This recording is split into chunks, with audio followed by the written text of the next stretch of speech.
warning in effect from 7 a.m. to 11 p.m. Wednesday. For Hancock, Wyandotte, and Marion counties.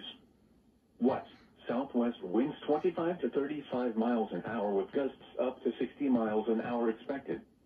Where, portions of north central and northwest Ohio. When, from 7 a.m. to 11 p.m. Wednesday. Impacts, damaging winds will blow down trees and power lines. Widespread power outages are expected. Travel will be difficult, especially for high-profile vehicles. Reminder, people should avoid being outside in forested areas and around trees and branches.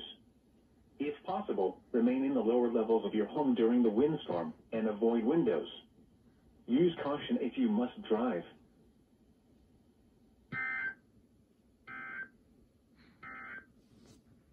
A wind advisory has been issued for Champaign, Delaware, Clark, Fairfield, Fayette, Franklin, Greene, Hocking, Licking, Madison, Pickaway, and Union counties in Ohio.